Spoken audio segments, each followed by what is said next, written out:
from everybody. I think in view of the shortage of time, that's the suggestion that's been put to me and I've been advised upon. So if I could ask people if you would like, through myself, if there's any questions that you would like to ask any of the candidates here, parliamentarians. To yourself, please. Yeah, V. Yes. You could candidate for Windle and Rose.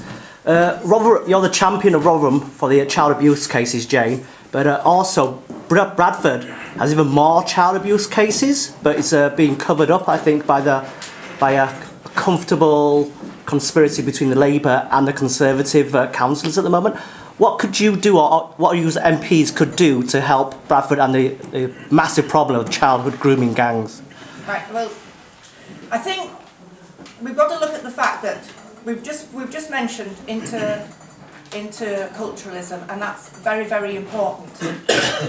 But child sex abuse is a little bit of an example how multiculturalism has failed, because in Rotherham, and I can't skirt around this, there is no other way of saying it.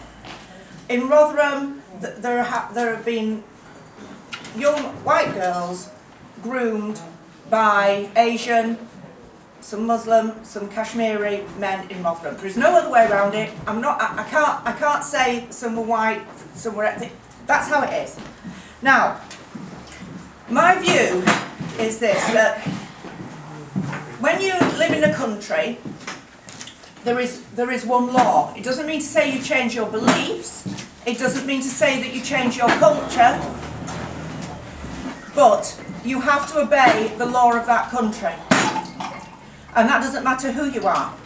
You can be white, black, blue with yellow dots on. You obey the law of that country. And if you're a British citizen, that's what you do. And I think what's happened in Rotherham, people have been so frightened to stand up to people and say, sorry, what you are doing is wrong, because they were feared they were going to get called racist, or through political, being frightened of the political repercussions of it, because they had a lot of Asian councillors in Rotherham as well, who were, I'm not saying involved in it totally, but they were associated with some of the people that were.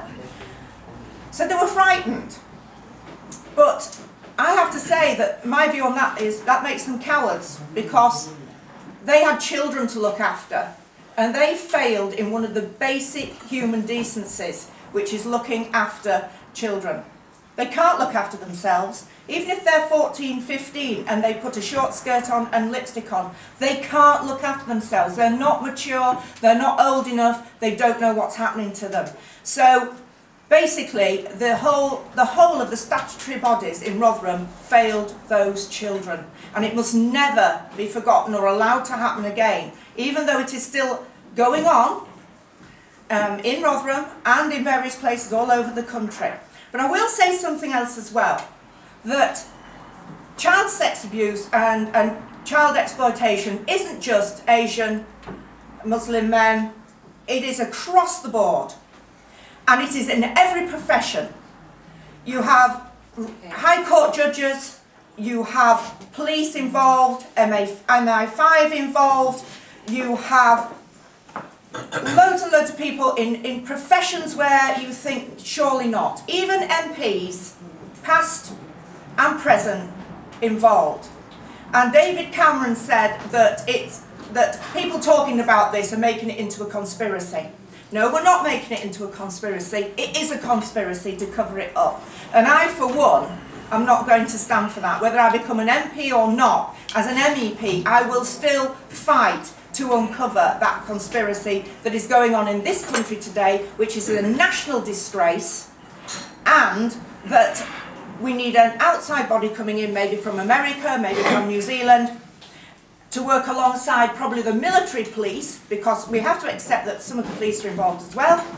And we want a full and open inquiry with people who can make arrests. That's why the military police need to be involved. So I'm not singling anybody out. I'm just singling people out that commit child sexual exploitation and abuse. And we've got to be really strong on it. Thank you very much for that, Jane. Could I just go over to Harry, because I think Harry wants to make a comment on this. Carrying on from what Jane has just said, and for me to put some kind of perspective on the problem that we have in Bradford. In 10-year period, the problem in Rotherham was 1,400 children. That was the official figures that were released. And if I was to put some perspective on what is going on in Bradford, in last year we had 627 cases of child abuse. We're having 10 per week. And if I was to extrapolate that over a 10-year period or a 14-year period, it's like over 7,000 over a 14-year period. That's what we'll be getting. That is the scale of the problem in Bradford, and we must address this urgently. UKIP is asking to have a debate on this as quick as possible. None of the other parties are coming forward to assist us with this internal issue problem within Bradford, and we really do need to address it urgently, and we need all parties to come together. It's not one party thing. This is a cross-party issue, and we should not be discriminating what colour the party is. We should all work together to address this issue as one unit, because the children are one unit that we should really care about. Yeah, totally. Thank you very much for that. And I think Pervez would like to say something on this. On the doorsteps in Bradford in Bradford East campaign, every second house had the same problem. Majority, the coin have two sides. We see one side of the coin. The second side is of the coin is actually in ethnic minority, especially British Muslims, because of the fear and mistrust, and there's a systematic error in design and delivery process in the policing system. That's why they never go to the police and report those crimes. In Bradford, yes, there is a child sex exploitation, and we need a public inquiry, because I cannot see tears of mothers who actually share with me. They okay to talk with me about abuse to their daughters or even the sons by school or by these establishment who actually don't care about anybody, but they do care about only their own personal greed. So UKIP, well, my background, 23 years Labour Party. Last year I fed up, give up and joined UKIP.